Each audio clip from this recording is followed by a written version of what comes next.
Okay, this is happening from the city of Svat in Tisha B'Av, Tafshin Pei, this year. And how do we? On one hand, we have we have to mourn on Tisha B'Av, and what is the purpose of the mourning? And on the other hand, also we are through the mourning. It's not just mourning for its own sake. It's mourning for to be able to open up, to really to have what's called to be nechama, which means in English to console, to be able to come to terms, to accept, and to grow from that process and to move on. That's to say in a nutshell what it is in English. And it's like, when the non-Jew came to Hillel and he said, "No, tell me what it's all about. Could you teach me Torah on one foot?" He wasn't coming to mock Hillel. That's what it might look like. He was saying, there's so many details. Give me the bottom line that I could get an idea what it's about. And Hillel zeroed in. He said that what you don't like to be done to you, don't do to others. And what you like others to do to you, do to others, which is basically he was extrapolating the pasuk of Yehavta l'recha kamocha. You love your friend or whoever, in any Jew like yourself.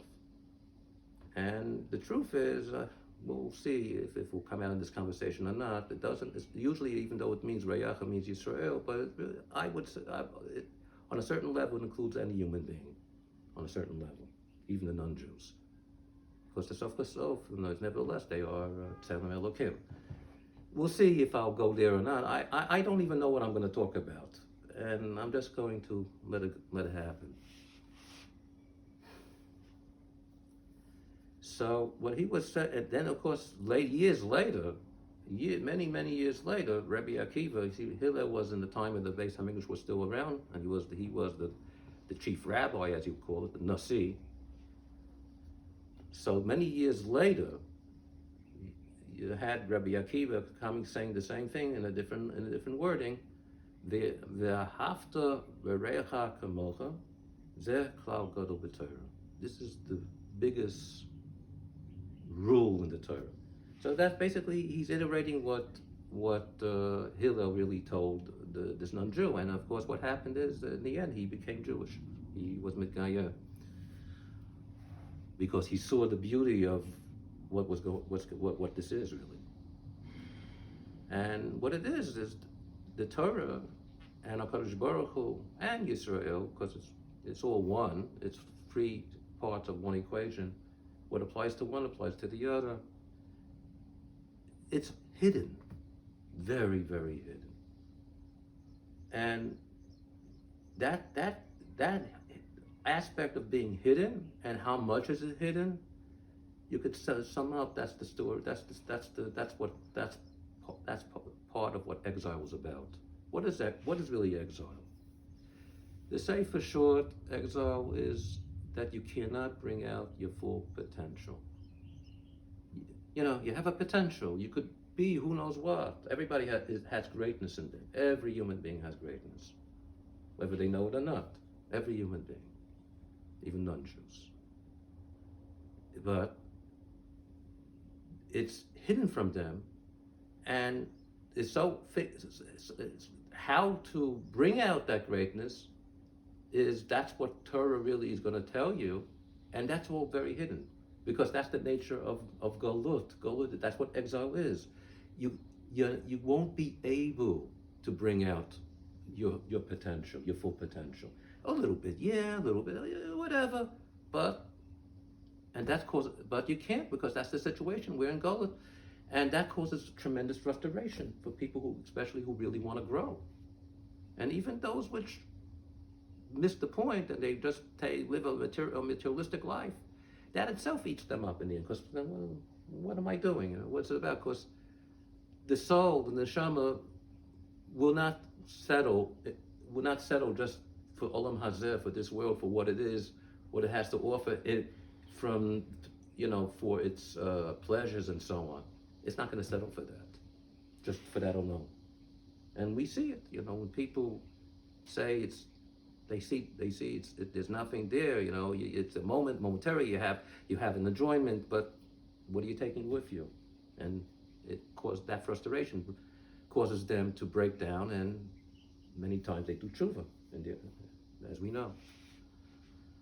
So Tisha B'Av is really, as you could see, it's a setup. It doesn't just happen. It didn't start from then. It's already wired in from the beginning of the Bria, from the beginning of creation. When Adam HaRishon already ate from the forbidden fruit of the Eit Hadat, the tree of knowledge. Well, it's more than just the tree of knowledge. It's the tree which is going to make a breakthrough to be able to bring out whatever there is in potential. But it wasn't the time yet for him to do it. He had to first eat from the Eitz HaChaim, called the tree, translated the tree of life. And then he would have the protection and the proper perspective and the koach to be able to handle the Eitz Hadat. No, it's a say for short, the Eitz Hadat is duality, and the Eitz HaChaim is unity. So what HaKadosh Baruch Hu wanted is he should go first to the Eitz HaChaim, and then you will be able to handle the Eitz Hadat. But all right, that was the test, that was the setup. The Nachash, translate the serpent, whatever.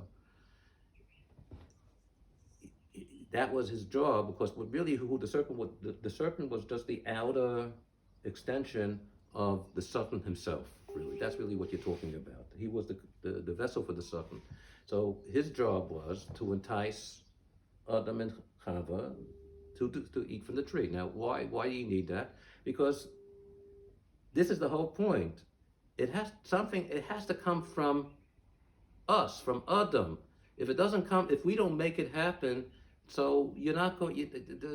You don't have that direct connection with Hashem and the bestowment, and the pleasure what HaKadosh Baruch Hu wants to give, because you didn't earn it. So it has to be. How do you earn it? That it has to be something that we make that choice, even though you have another choice there telling you something else, and you say, no, this is what I'm going to do, and that's how you get rid of the nachash, get rid of the satan, and so on. But that's not what happened, as we know. So when HaKadosh Baruch Hu came to Adam and Chava and said, what did he say? Ayeka. That's how it's written in the Torah, which means, where are you? Now, in the Torah doesn't have vowels, because that we know the Masorah as you read the Baal Peh by heart. So what else does it read? Aleph Yud Chaf Hey. No? No? Aleph Yud Chaf Hey. Eicha. How? What is Eicha saying? How could this happen? That's the opening of the Megillah there. Yerushalayim, which was such a unbelievable city, how is it now what it is become so destructive, so destroyed? And we're not just talking about the physical, we're talking about the energy, the Ruach HaKodesh and the Nevuah. How did this all happen? That's what Eicha is saying. So HaKadosh Baruch Hu is saying to Adam, Ayeka, where are you? In other words, you are at this. You fell to such a low madrega. Where are you? Eicha, how? What? So what does Adam? Then HaKadosh Baruch Hu says to Adam. He says, is it from the eights? Is it from the eights? What I commanded you? Did you eat from that? Now, what should Adam have done? He should have admitted it. Oh. He should have said, "You're right. I ate from it. I'm chatati. I missed it. I'm doing tshuva." If he would have had done that, that's it. Instead of putting it, what did he do? He put it on Chava. Well, the woman you gave me, she gave me the fruit and I ate. In other words, he didn't want to take responsibility. He didn't appreciate her. He didn't appreciate her. Well, at least he had to take her. He forced her. Instead Throw he it on said- her, you know. Instead he said appreciate. What? Instead of appreciating her, he said appreciate. Oh, appreciate. Interesting. Okay. That's good.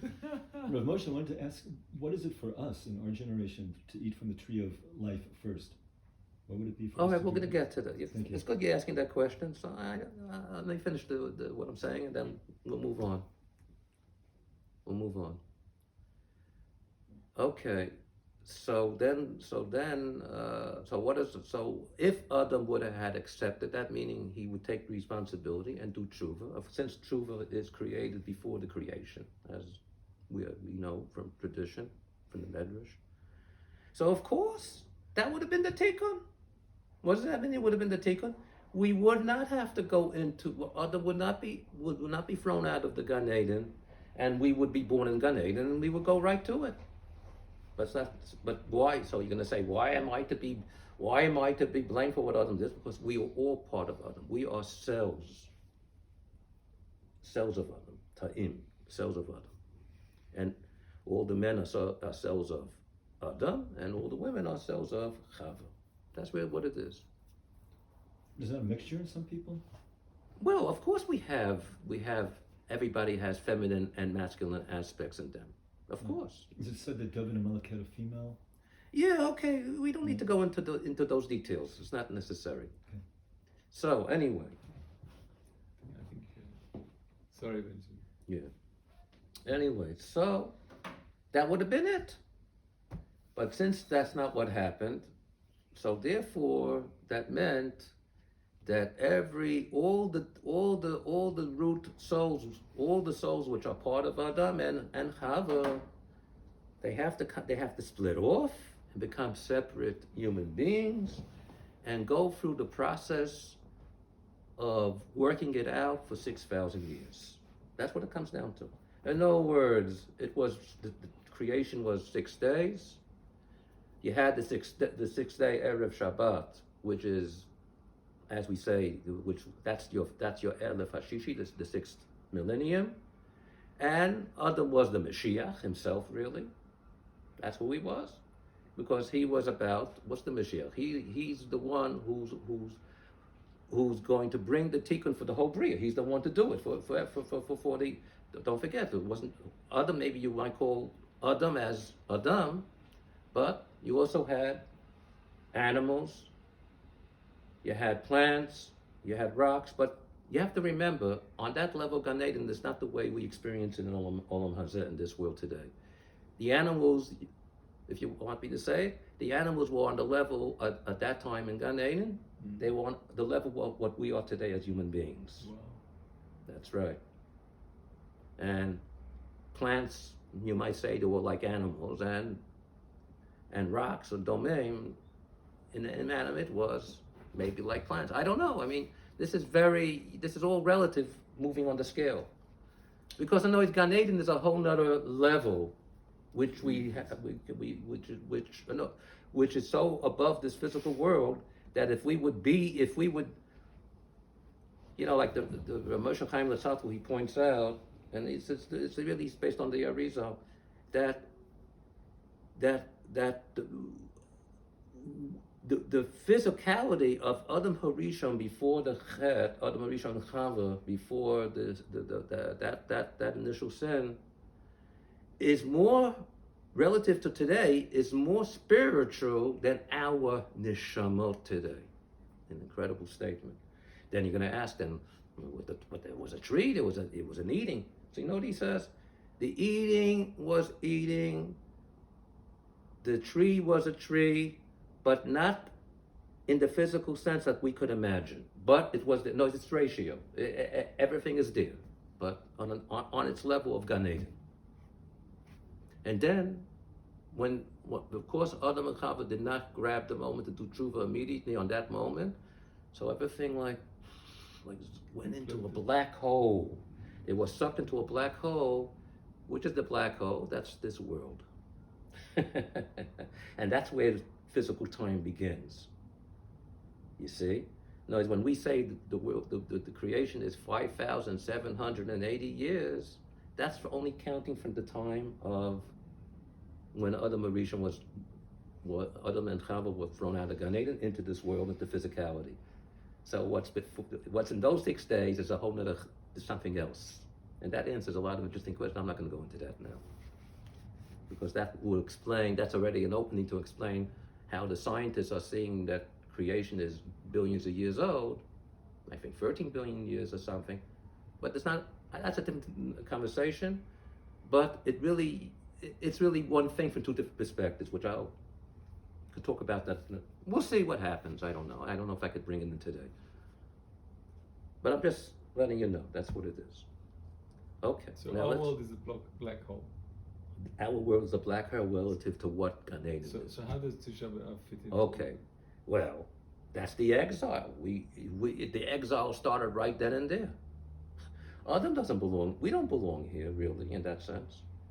We don't. Okay. Now, so it's all about that Adam, then you have the 10 generations from Adam to Noah, and from Noah to Avraham. To say for sure, that is to work out the negative energy, or the, however you say it, the zahama, the spiritual disease, to work out, to get it out, and to be able to make a tikkun. And originally, to say for sure, HaKadosh Baruch Hu really wanted all human beings to be part of this. That's why he waited 10 generations to Noah. But they were not interested. So, and you know what happened with the Noah and the Mabul. So he had to continue the process from Noah.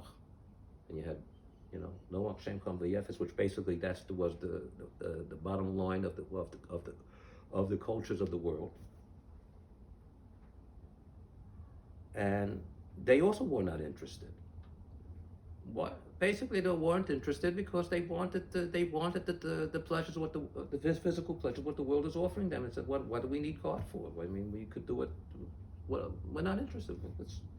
Because to have that relationship with HaKadosh Baruch Hu, and to go into what HaKadosh Baruch Hu really wants to bestow is to turn this whole world into Olam Haba, which is really this world and the other world combined together. We're not going to Jupiter. It's happening here. Olam Haba is not Miyadea in some far distant galaxy. It's right here.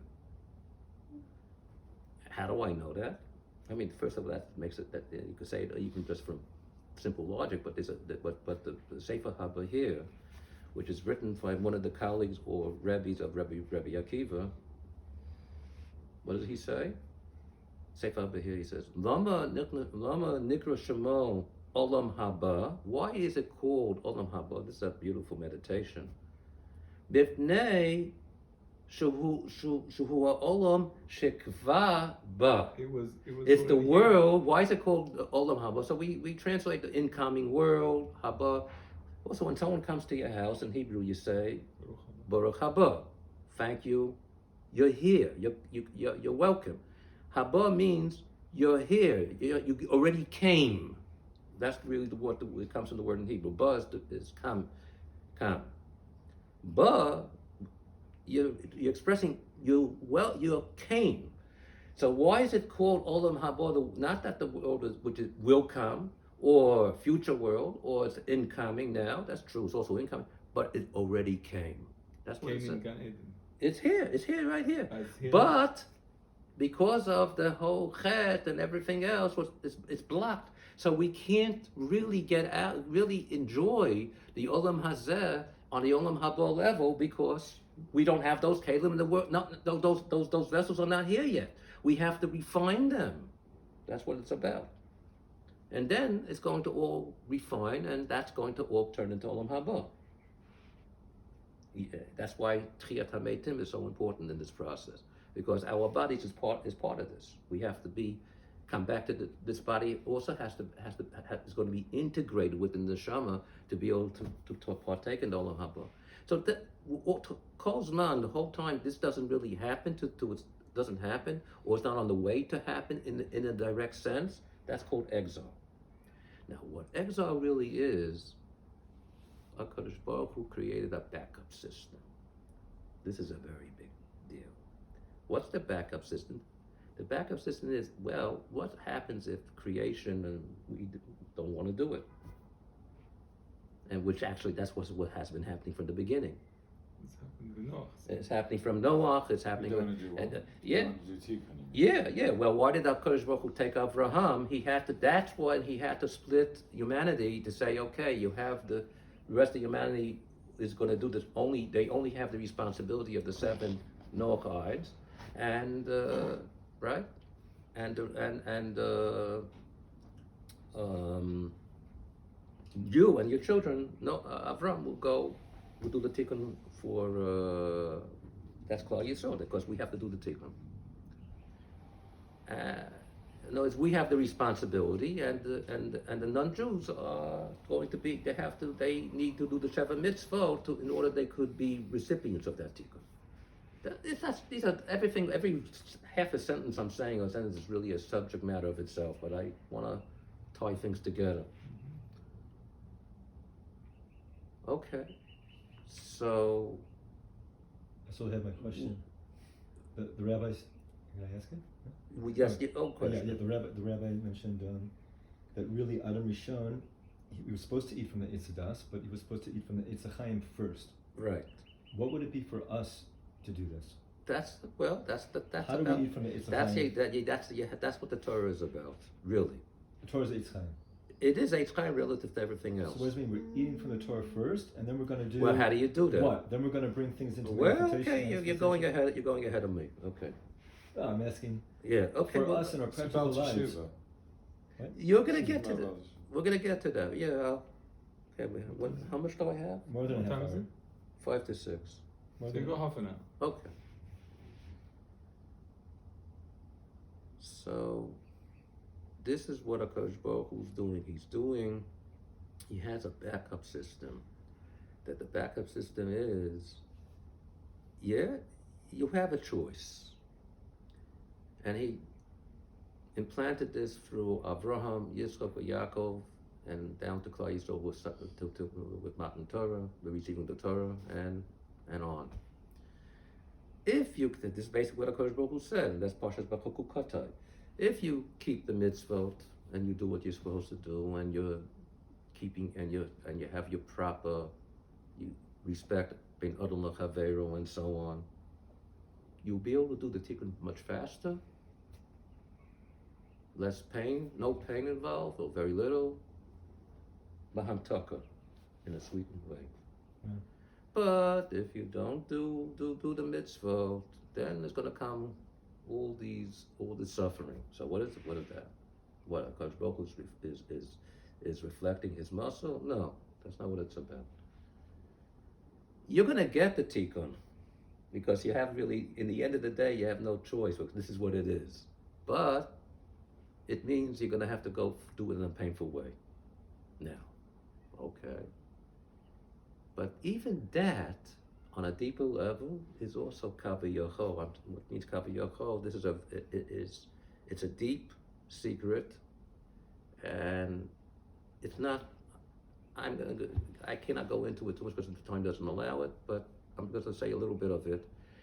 That it's a setup from HaKadosh Baruch Hu in the end, that he's making it happen this way, that it looks like we're failing, yeah, but out of this failing, that it's not happening, but out of the going through the clarification process of bira, which means to clarify, to refine, so which also entails suffering and so on. Out of that, it's in the end, because HaKadosh Baruch Hu, by him there's no past and future or anything, it's only present. That's why he's Havaya, isness, Havaya. Therefore, he knows, so to speak, that the Olam Haba is going to even be greater than if it would go the expected way through the Torah and mitzvot in this sense. That's a very deep thing what's going on. It's a setup the goals. And what that is doing is getting out the gevurot, meaning the, how do you translate gevurot? The boundaries, the restrictions. Yeah, but it's more than it's The mixtures.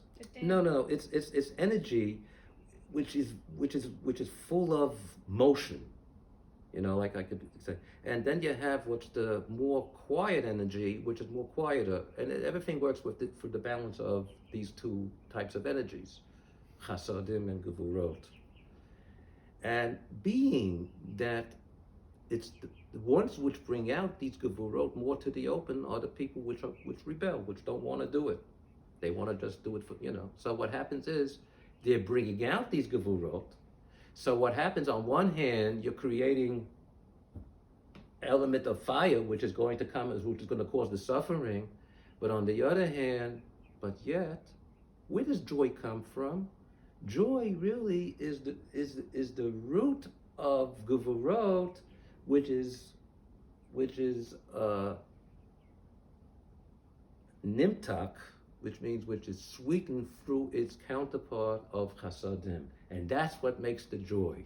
So when those gevurot are out into the open, that's what history has done, and then when the time comes, the negative part gets just that just goes dissolves, and what's left is just the koach of the kedusha of the gevurot, which really that gets integrated, and that's going to make the whole tikkun.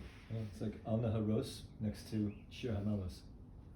Al Naharos. Okay, yeah. So now, what happened? Let's bring it up to date. Tisha B'av. You know what, Tisha? I'll say it like this. It's a very physical muscle, but I think it will bring it at home. If you'd ever, you know, this is not for you because it's not for me either anymore. But you know, health, you know, chocolate liquor, right, or something like that. You don't know it because you.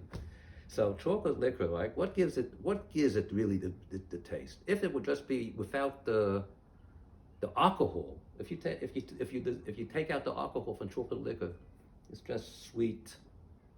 There's no chaval. I mean, you're not getting the real joy out of that liquor. So you need that alcohol, that sharpness, mixed with the sweetness, and then you have something that you could relate to it. I think that's Sure. You can do Sure, that. You can do that in a healthy way. I agree with you.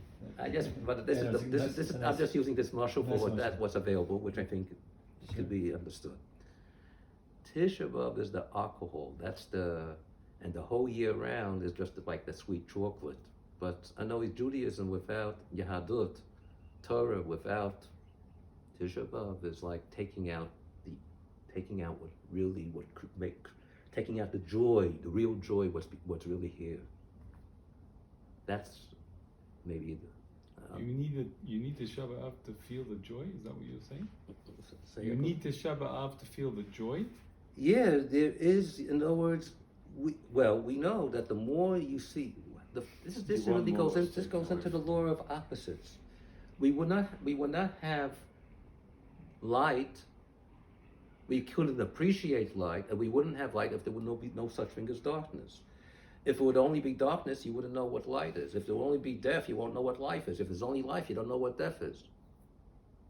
This is a fundamental of the opposites. Everybody knows this. I mean, I'm saying those which are into deep chachma, and the Medrash says it openly. This is in the Medrash Tamur, which Rabbi Akiva, Rabbi Yishmael, they say it clearly. This is what it is.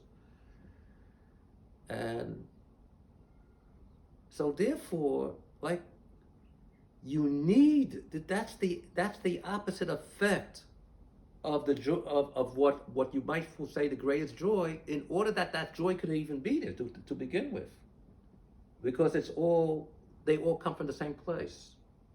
No, if you think about it, laughter, deep laughter, sometimes when you're in that state, tears come down your eyes. because it's also crying is in the same place where crying is. The difference is that laughter already sweetened, so it's not coming out as crying. It's a happy cry, if you want to say it that way, and crying is just that aspect which is not sweetened yet, but it's going to get sweetened another way. So that's what it is. So this is what we need to do. The avoda of Tisha B'Av is by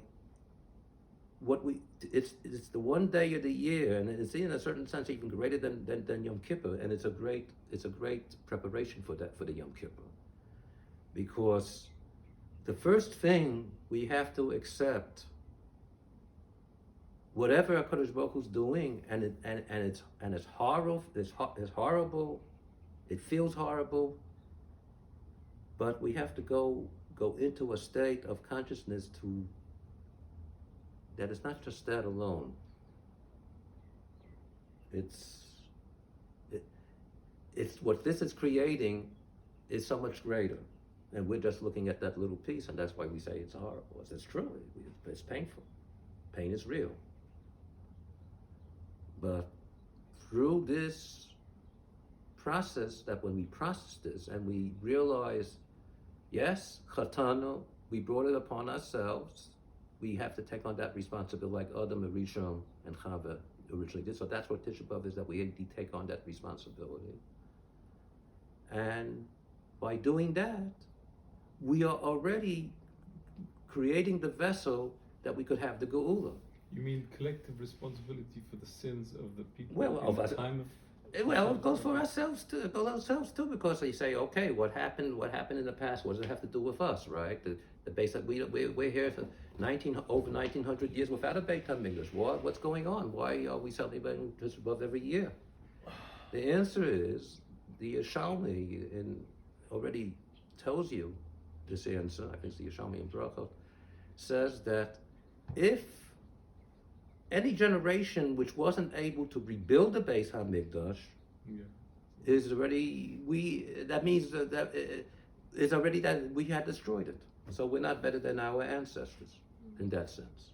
Because if we couldn't bring it back, means we're not befitting to have it. So, and actually every year before Tisha B'Av, the Beit Din Shamala, the heavenly court, is sitting to know, can we bring down the Beit HaMikdash this year? Can we do it? And if Tisha B'Av happens, that's saying, no, they're not, it's not ready yet. And that's why when we go already to Shul, it's not we're saying, Oy mehoya lanu, woe what was. It's really Oy mashe yesh hayom, what we have today. Of course, we look around, don't have to say much, especially today. And now, to come up with what Ben Zion is saying, what did HaKadosh Baruch Hu do? This is part of his backup system. What HaKadosh Baruch Hu did, the Zohar goes into this, there's certain interims and points where there are timelines where Mashiach can come if the generation is ready. But if the generation is not ready, what does HaKadosh Baruch Hu do? Okay, then that light of the Mashiach will come down, but it won't come down in the normal sense, what for Klal Yisrael, what we would expect would be Gula, because we're not having the Gula yet, but instead it comes down in the skies way, and it goes out into Golut, it goes to the Goyim. What do I mean here? The Zohar says like this, it takes the pasuk in Yeshayahu, Ani Havaya, I am Hashem, Yud-Kei Vav-Kei, Be'ita Achishena. In its time, I'm going to make it happen. And very interestingly, the Gemara looks at this pasuk and they say, hey, this seems to be a question. In its time, fast in its time. If it's in time, it's not fast, and if it's fast, it's not its time. That's what the Gemara asked. So the Gemara gives one answer, that if we are on the level of having the Mashiach, that means we're tzaddikim, and for that generation, it will happen sooner before the time. And if not, it's going to happen in its time. The Vilna Gaon comes in to say, but Ein ha-mikra yosef pshuto, you still have to understand what is the basic meaning of what the narrative is saying. So he says, when, and it's based on the Zohar, which I'm going to tell you in a second, when it is, once the light of Mashiach is coming down, even though it's going to an exile state, as we get closer to its time, it starts to it goes quicker and quicker. What's the word for that? It goes faster and faster. Acceleration. Exponential, and what's the word you said? It's like speeding up. Speeding up, yeah. It just speeds and speeds up more and more and more and more. It just goes so quick, and you see things are happening, especially in since from World War II and on. What happened to technology, and like people cannot even keep up in their own fields. What's going on here? Now, what's that about? So wait. So when the Zohar reads the pasuk, "Be'ita achishena," be'eit hey. You know, you split the word be'ita, and you have be'eit at the time hey of 5. What is that at the time of 5? It means when it's finishing the 5,000 year of the 5,000 millennium, and we're starting the 6th millennium. When was that? Actually, that was 1240 on the regular calendar, on the solar calendar, right? 1240. So what happened then, to say for sure, then already, that was like the beginning. It was the beginning of leaving the Dark Ages, if you know. And Kabbalah started revealing a little bit of itself. The Zohar came a little bit later. You know, it came around, I think, about 100 years later or so, in the 1300s or so. Then you had the Sefer Yetzirah was revealed, the Sefer Behir, and other, whatever stuff. Certain Kabbalah started, for the first time, started coming down. I know they go back, but it just wasn't available, wasn't accessible to Klal Yisrael because of the Golut. And as we get closer, this is what happens. We get closer. More and more of the Mashiach's light is going into Golut. So what does that mean? It goes into Golut. That means, who gets it? Who gets it? Well, the Satan takes it, and who's the Satan representation? The the non-Jews. So it goes into science. It goes into wherever, different places all over the world. And actually, when I said before that already from eating from the Eitz Hadat, the world went into exile, already every nationality, every country, every this, that, whatever it was going to be, already took his piece from that Eitz Hadat, and which it has. And that's why every nation has their particular wisdom. Is it completely negative, or is it also similar to Yaakov Avinu giving the blessings to Esav? That we bring the Torah light, and we see Industrial Revolution is flying now, and Rav Goldstein said it's because more Jews are learning Torah than any generation, and we create this light, and we just go back in the Beis Midrash with the light, and so the light goes to Olam Hazeh, to the Goyim, and that was Rebecca's Yeah, idea. but what's going to happen is it's not an independent thing. It has to get integrated. It's an exile. Right, but does it have to be a satanic, or it could be a positive thing that What Esav is getting? This is what the symbiotic relationship that Rivka wanted between the two brothers. Yeah, Yaakov and well, Esav. you're talking. You want tachlis. You want to see it right away. But there's a process. It takes. Right. That's what time is about. But is it negative that science? Well, on one hand, Negative, on one hand, listen carefully. On one hand, it's negative. On the other hand, it's positive. You see, you have to realize there's two things going on at the same time, depending from where you're looking at it. Right. If you're looking at it from the outer perspective and in the here and the now, there's a negative. It is negative in that sense. But if you're looking in the ultimate and what's going to come out of this, that's positive. That's how it works. It always What would works it look like like that. if it was positive? What? What would it look like when it's positive? The integration of this. Now, this is what. This is what you wanted me to talk about. This is what I'm coming to. Yeah. So what is happening? So now, this Zohar goes on to say a few lines right after that. It goes to say this: that when we're going to get to the 6th millennium of the 6th millennium, no, the 600th year of the 6th millennium, Tuf Resh, that is on the solar calendar. That's 1840. A big surge of science is going to spring up from below, and a light, of Kabbalah, Panemius Torah, is going to come from above. That's what's going to happen. Of course, what did happen, we know. Started the industrial age. And the religion in Boston. And what? Religion in Boston. Yeah, no, exactly. And you had the Vilna Gaon and the Chassidut and all this and so on came about, and a lot of Kabbalah Sfarim got printed, a lot of Chassidut got printed, and more people started getting involved, and so on. Well, that's part of it.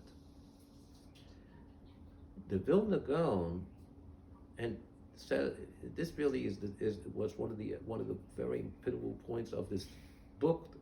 There's a book which is called the Kol HaTorah, and it's not exactly 100% accepted because nobody even knows how this came about. But that's the whole point, because something which has to do with Geula, what has to do with redemption, is going to go in a hidden way. That's the nature of the beast, as they say. That's how it goes, because it cannot be revealed. Because if it could be revealed, the Midas Hadin, the Sultan, is going to say, "Hey, what are you doing? You can't do that." So it's going in a hidden way. That the Sultan is being fooled. That he's being appeased with that. You see? Now, this is the sort of history to understand what's going on.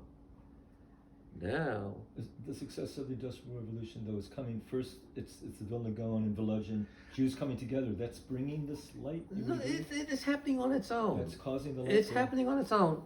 What's going on? Don't forget, we need the Industrial Revolution. Yeah, we need technology. No, you're gonna need. This is No, what but I'm saying that the world. source of it is Jews getting together to learn Torah, brings so much light to the world. Then you get the Industrial Revolution. Yeah, that's That true. we're Wait a bringing minute. Don't look at it just linear.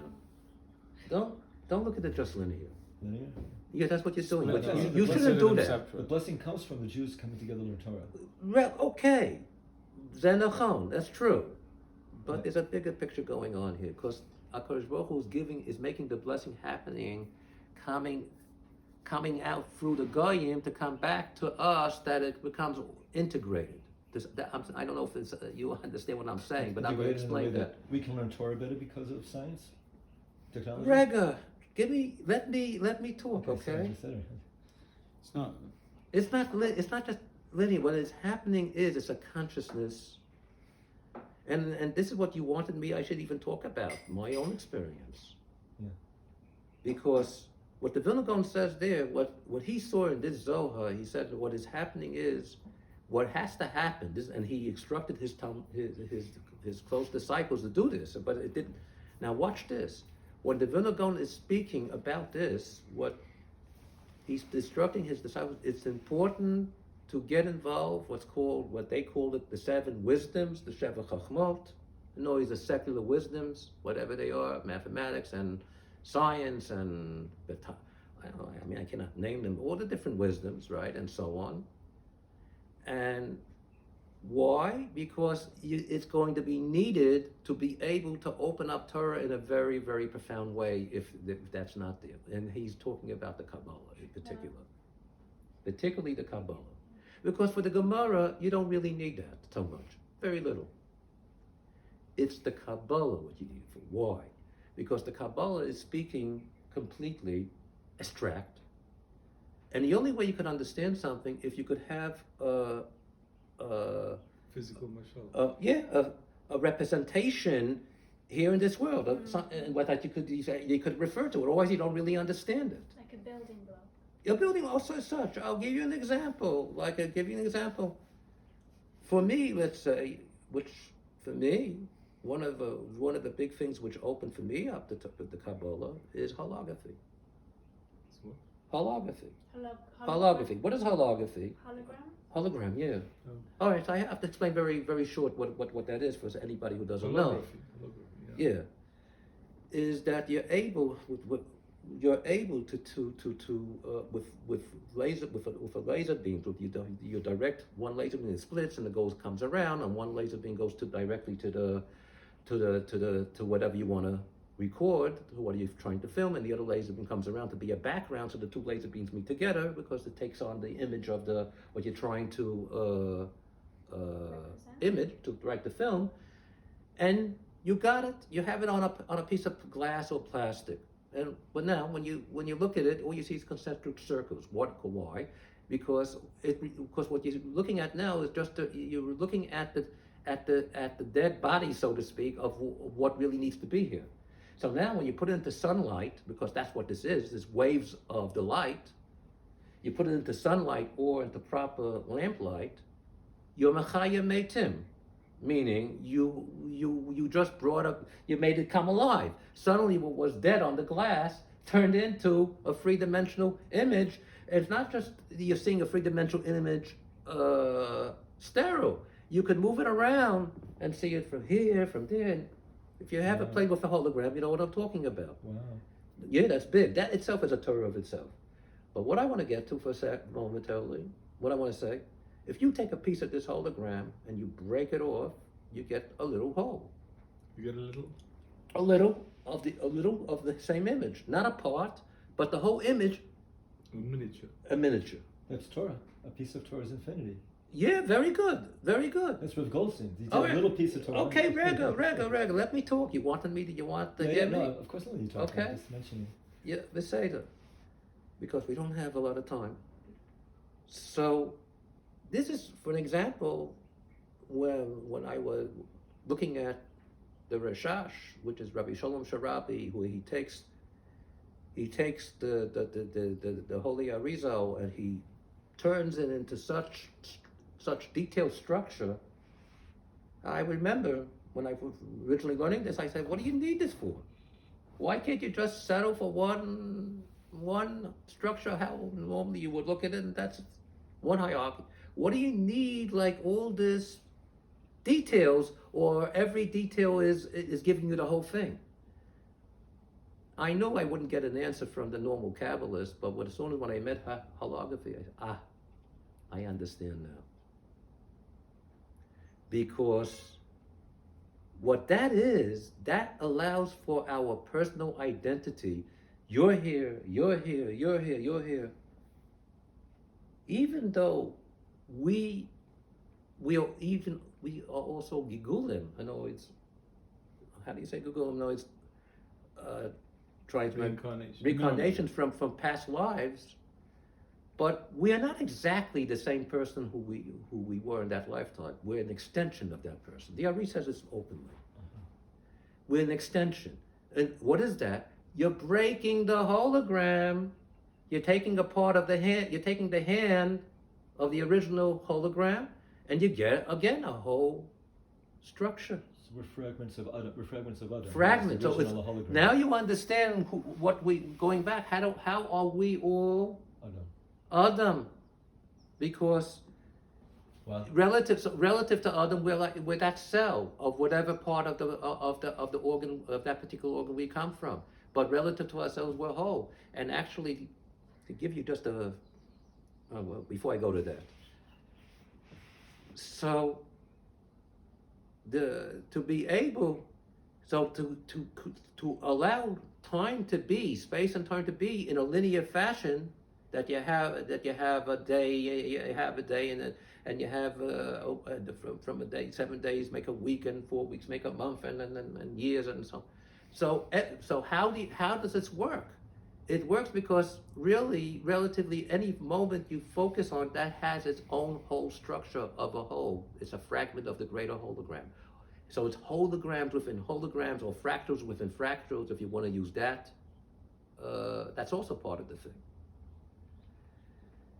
And we have the Jewish people as a light unto the world. We're like So- the main fractions. Yeah, parts of the well, hologram. okay. So now what is happening? So now, this opened me up to understand what is Kabbalah doing, particularly the Kabbalah of the Rashash. Otherwise, what? I'm just going to remember details? No.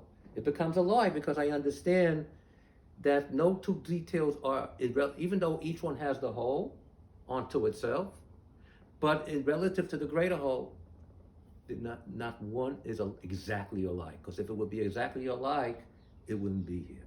In other words, no two cells are exactly alike. And I'm going to even say further. No, it's like Yeah, if you have a hologram of a horse and you break off the left foot of the horse, you get a little horse. You break off the right foot of the horse, and you get a little horse, right? And you're showing. So I'm going to ask you, are these two horses the same? No. No, but science doesn't have the kalim yet to reveal that. Well, yeah, okay. I have a hologram of a horse. What's the difference? No. In the inner structure, this came from the left foot of the horse, and that horse came from the right foot of the horse. And the fact that the right and left, relative to the whole horse, is different. So therefore, even a Gilgul, your personal self is here only once. That's not going to repeat itself. Now, when he comes to Tchias HaMeitim, so what's going to happen? The Zohar actually asked this question, but this is my hasaga about putting it together without going into the details of it. It's going to be gam v'gam, as they say in Hebrew. This and that also. On one hand, we're going to go back to our soul roots. On the other hand, we're also going to be in individual bodies, whatever, according to the level of what we did in this world. And we're going to be able to zoom in from here to there. We'll be able to have our cake and eat it too. We're going to be able to be Adam Rishon and Chava. This is how I understand how Adam Rishon and Chava come back in. Because we're going to all go back into Adam Rishon and Chava, and at the same time, we're going to be our personal selves. Right. Do you know what that is? What kind of a joy that is? I'm making just a cheshbon. I mean, like a mathematical cheshbon, but if you try to, I think this is awesome. Wow. This is what Olam Haba is. I think so, my little opinion. But you can almost do it today, can't you? You can almost meditate into a place where you connect with them. True, but that's only the Zerampin. I know he's in a microcosm. We can all be Adam Chava on one level, and then the other level, I'm a specific person, and you're not my soulmate. Or at one level, well, yes, you are what's going to happen is what's going to happen is everybody's going to go to the true soulmates. You don't have to worry about that. The true soulmate will be that it's Adam and Chava, but also your specific person you are now, right down here. It's going to be two combined. Yeah. So now this is an introduction to understand this fragmentation could only come through the Golut. You hear? Because of the hologram. Because you have to keep on breaking the hologram, and the more you break the hologram, Was the first breakage Shviras HaKelim? That was the first breakage? Yes. Okay. You want to know the Kabbalah in 1 foot, all right? I have to be Hillel to have that patience. I'm giving it to you, but I'm not going to give you I cannot give you. I'm giving you roots. It's probably the greatest Kabbalah class ever had. Yeah. I'm giving you roots. Oh, thank you. I'm giving you roots. And now, how do we do it? First, we have to acknowledge the horrors, the pain, and accept that. Why? The breakage. Oh, why? We don't ask why, but we ask how. Why? Because if you say why, there's no end to the why. Right. Why? It's an ongoing question. But at least we ask how. But now if you understand how, you understand why, in relationship to that parts of. It's parts of means that particular setup, that particular presentation, let's say. Now, Kol ha'mit'abel al Yushalayim zocher beroa b'sukkata. You are meriting now. It doesn't say Yiske. It doesn't say in the future you will be and see the happiness of the restoration of Yerushalayim in the Beis Hamikdash. You already becoming a vessel to see it now in the crying, in the pain to do it. That's why Tisha B'Av is a very, very serious Yom Tov, really. Yeah, thank you. You could close the other one too. So, I think it's the other one. yeah, bring it. Oh, Tadarabah. You take care of the editing of all the stuff. Yeah. So anyway, at any rate, so that's, you know, we had a Holocaust. All right, this is from 70, 80 years ago, right? And even today, after so many years, it's hard for people to reconcile such a thing. And yet, that was like, in a certain sense, you're like maybe even almost as bad or as bad or worse than what happened in the actual Churban Bayit Sheni, destruction when actual Tisha B'Av took place and everyone came afterwards. What HaKadosh Baruch Hu wants to do, and you was talking about earlier, in the name of Rosh Shlomo Carlebach, that what HaKadosh Baruch Hu, he wanted to bring the Geula already. And if he's gonna let it just go the way it's going, it's gonna take who knows another 1,000 years. So he had to do a fast process. In other words, first of all, what happened in those 5 years or 6 years of the Holocaust is maybe equal to who knows what of exile. We have no idea. He hastened the process. He hastened the process to such a degree that Eretz Yisrael, Israel, had to be born. Now you could have, oh great, we have Israel, but why does it have to be a secular country? Well, this is part of the thing. Because the Sultan comes along and says, hey, you can't do that. It's not Mashiach. It's not even, you have the Holocaust, and so the Sultan said, the Midas Sultan says, it's too early. Wait, you can't do that. So what does the Kodesh Baruch Hu do? Okay, no problem. I'm going to make, the ones which are going to run the country are going to be your guys. So, what is HaKadosh Baruch Hu doing? He's fooling this. There you go. He's fooling the Sultan. The Sultan doesn't get it because he wants immediately. Taiva. Yeah, that's what he wants. So he said, okay, that's great. But HaKadosh Baruch Hu is building the Geula through this process. And he said, and we're here watching it, what's happening. I'm going to tell you a story, and we are here to. So, Rabbi Chonon Wasserman, all of Zechron Rav Hashem Yinokim Damav, a student, a disciple of the Chafetz Chaim, yeah, Rabbi Meir, Yisrael Meir Kagan HaKohen. So he says, so the Chafetz Chaim said what it says in the prophet, Bahat Sion Tia Pleita, on Har Sion, that means it's going to be refuge. Well, Kohan Nisha, Kohan, how does it say the pasuk? Kohan Nisha, Yoma Kadosh. Well, Hatzion Yeh Pleita. So the Chafetz Chaim said, well, there's going to be very dark days coming, because he was right before he died, right? Not a few years before the Holocaust happened. He says it's going to be very dark days, but in the end, Eretz Yisrael is going to be saved. So Rabbi Chanan says to the Chafetz Chaim, but there's so much desecration of Shabbos and whatnot going on there, as we know. So he says, don't worry, they're gonna everybody's gonna do tshuva.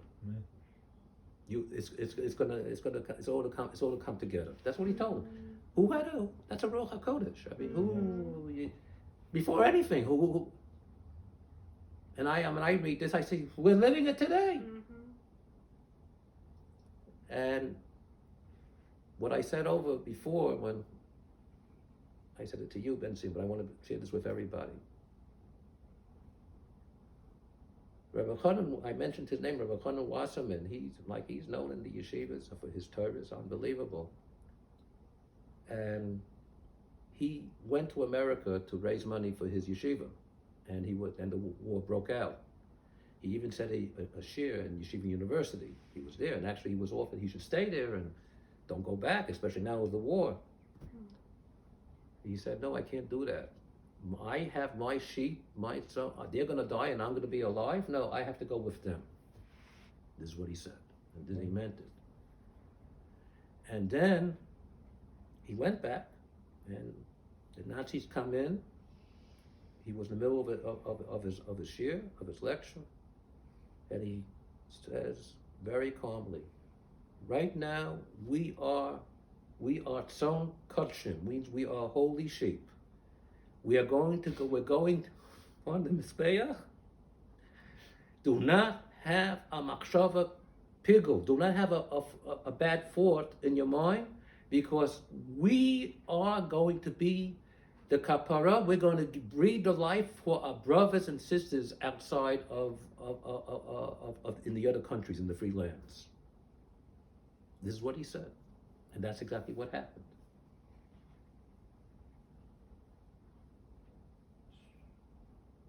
And this is what you referred to me to, what you told me for Rosh Shlomo Carlebach, Olav Hashalom, that this is the answer to what the people.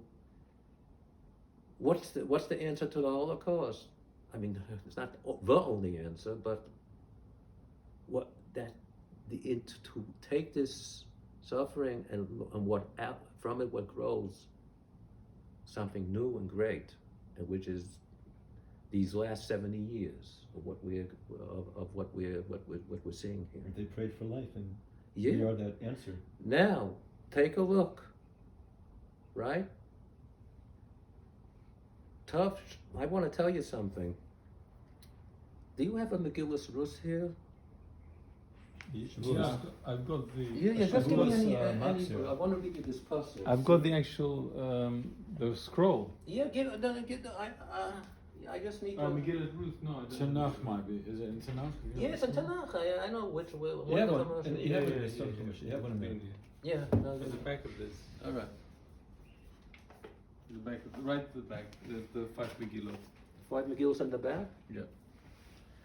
So Boaz says to Ruth, where it is? No, it's not here. No, it's there. Oh, here, Kehelet, Shir Shirim. Ruth would be afterwards. Take a sheet for, Esther. Then comes Shir Shirim. Ruth. Very good.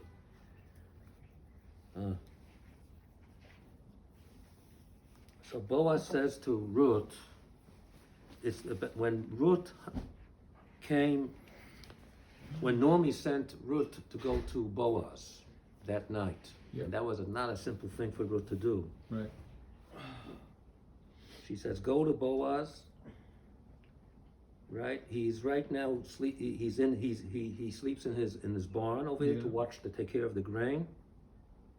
Zoret Goren Hasaorim Halayla, Rachatz, wash yourself, put on your perfumes and put on your special clothing, and don't let anybody know that you're there, and wait till Boaz finishes eating and drinking.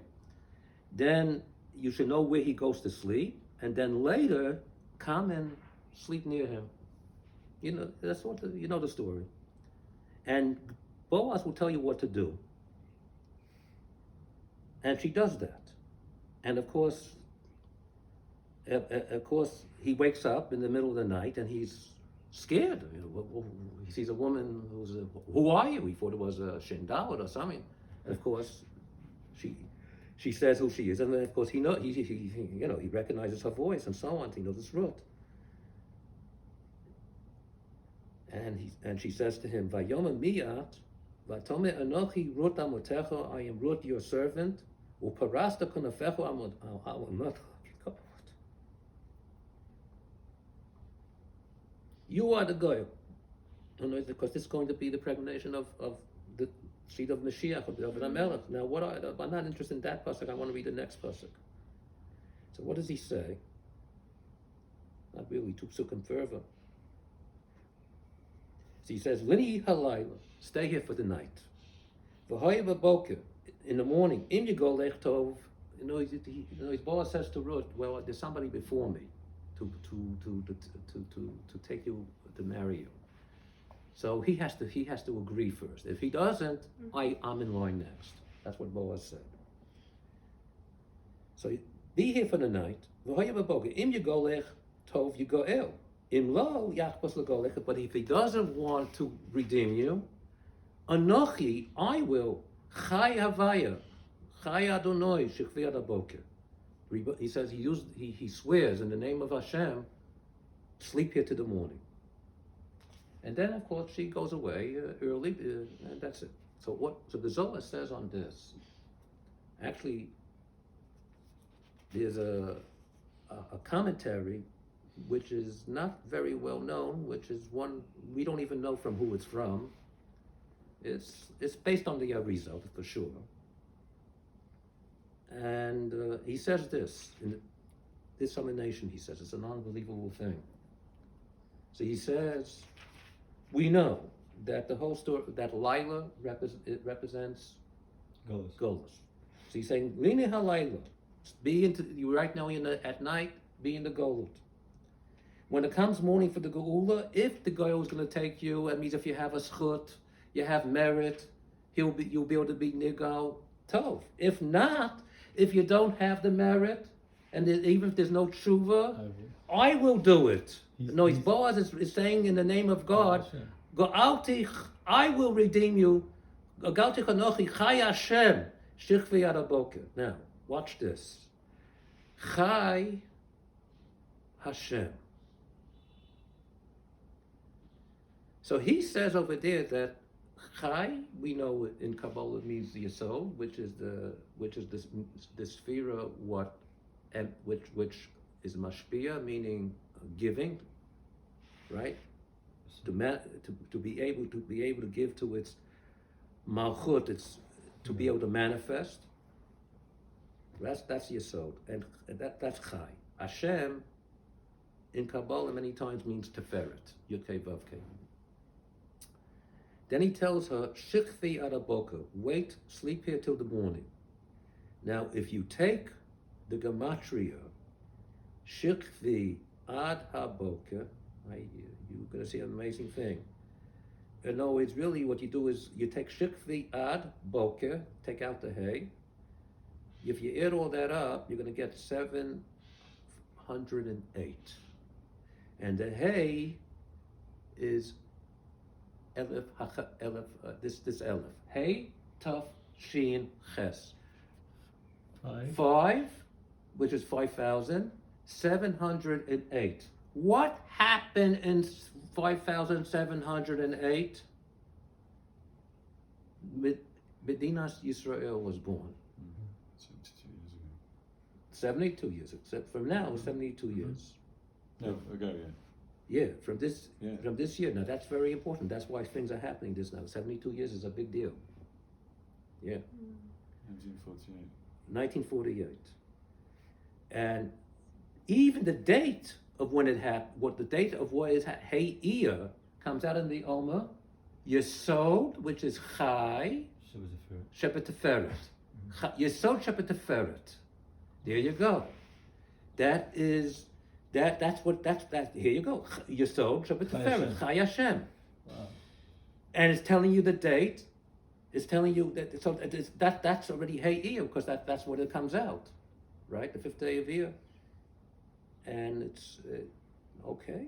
So this is for sure a big nacham, no question about it. But we are already here. We're waiting for more to happen, and it is happening.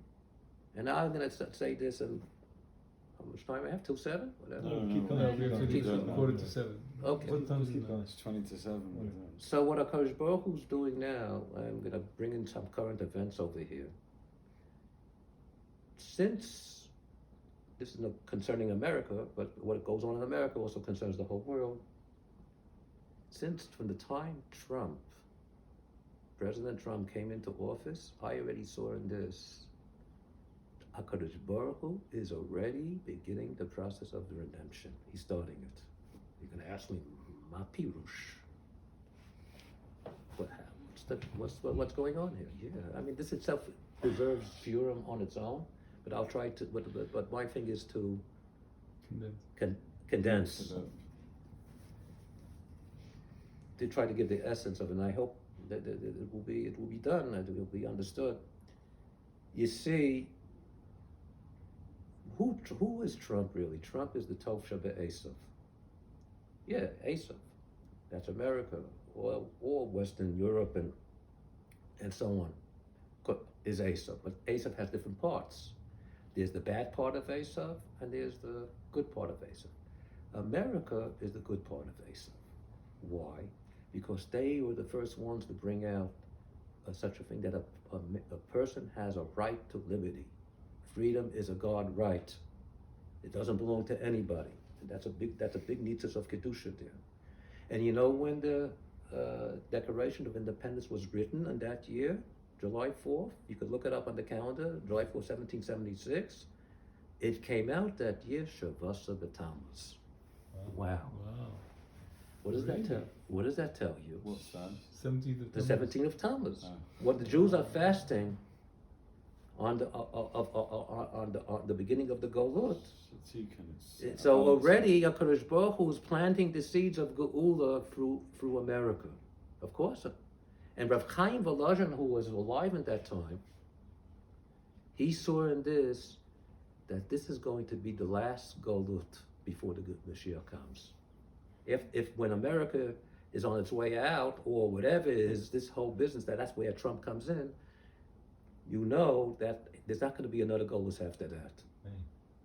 Now look what's happening. Trump went and made Yerushalayim the capital. Right. What did he do?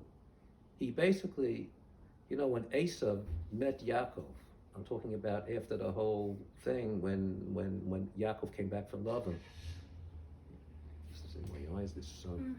Just open the if you open the door, it'll unlock it. It's a lock now. Yeah. So when Esav came back, Yeah, so when Esav met Yaakov, thank you, when Yaakov met with Esav met with, that famous story in Parshas Vayishlach. So and then Esav has he has a hira tshuva, he feels different, because he came originally to kill Yaakov.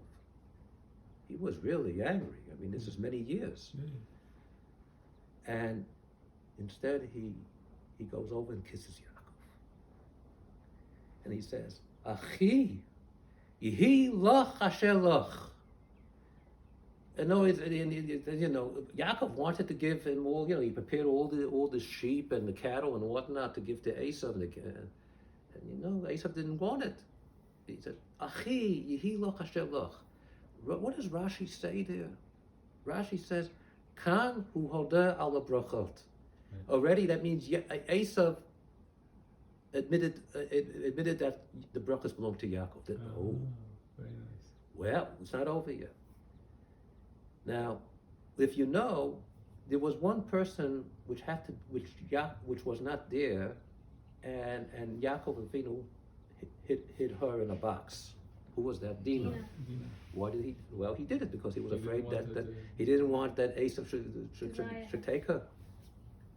But the Rebbeinu Shalom wasn't, so to speak, happy with that, Yeah. because if Yaakov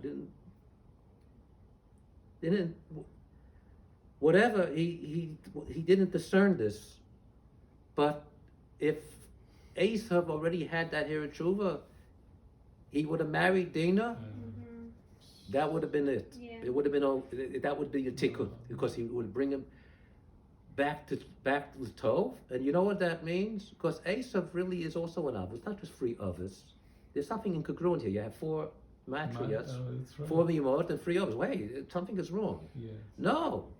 There is Avraham, Yitzchak, Yaakov. You know what Esav's name would be when he would, what his name would be changed to? He would get Yisrael. Yaakov will remain Yaakov. Wow. So you're going to tell me what happens to? No, of course, there will be, if it's going to be 12 tribes, 6 tribes would come from Esav, and 6 tribes would come from Yaakov. That's Yeah, amazing. but- with Or if it's supposed to be 12, or it would be 12 and 12. 12 tribes from Yeah, Yaakov, 12 because tribes we from. already had 11 That- tribes then. Yeah, but Moshe, that's amazing, because exactly after the incident of him meeting with Esav and he hid Dinah, exactly right after that is when Yaakov gets the name Yisrael. exactly. Well, it was before from No, the angel. before, from the yeah. angel. After from God. After from Yeah. Exactly. No, but you're skipping a step. That's why happened that rape Misa with Dinah, because Yeah, because of that. Then what did it say afterwards? When Yaakov and Esav are speaking together, you'll come with me, and Yaakov says, I can't keep up on your pace. I'll meet you in Seir, right? So what does the pasuk say? The pasuk says over there, the Esav. How does it say? The Esav Shav b'dako se'iru. So why does the pasuk say b'dako? It could say Esav shav se'iru or l'se'ir. His old ways. He had to hear a tshuva, but he had to hear a tshuva, but he lost, he went back to his old ways. So the Rebbeinu Shalom said, because of that hear a tshuva, I promise you that in the end of time, you're going to do tshuva and assist Klal Yisrael in the Geula. Wow. And that's happening with the good part of Esav, but that's where Trump comes in. That's awesome. And you see, he has Jews in his family, and of course, all the tzaras, what he has is what you're watching here is good and evil at war, and you see by Ness how he's being saved each time. Wow. That's what it is. However, Like- you were worried that you Wow. didn't know what to say. You know what we could can carry say on for to another that, 3 Rabbi hours. Moshe? That the Jews would not have to be involved in bringing the light into the Chomer, which is because of that rape, Asnat marries from Ben Chamor, which is Chomer. Well, we know Asnat what's that? marries- That came out of Asnat that whole marries thing Yosef. from Yeah, the let's rape. not came that From the rape. So Yeah. Asnat marries Yosef, and so now the whole setup is that the Jews now have to Mekadosh the Chomer and all this kind of stuff. Whereas I'm thinking that if Esav would have left it with Dinah, we wouldn't have to deal with this Chomer world. Esav would completely Exactly. support us. We Yeah, wouldn't have to deal with this Chomer world exactly. at all. More than that. Now it's about us dealing with this Chomer world, making No. it Kadosh, all the kind No, of stuff. but it's more than that. Esav would have been greater than, if you talk about Yosef already, Esav, Better have, yeah, supposedly. well, he was the uncle. He was the original, he was an Av. Wow, it's really amazing. Shikoyach. But, so just to conclude with this, I have to make a conclusion. This is the tikkun, what we're watching right now, that the Geula is really in front of our eyes. We're not talking about something of a decade, not even a half a decade. We're probably talking less than, I don't know, even less than 5 years, or even less than that. So this, we should be merit behaving, amen, amen. Amen. Shikoyach. I'm not sure how to stop your thing.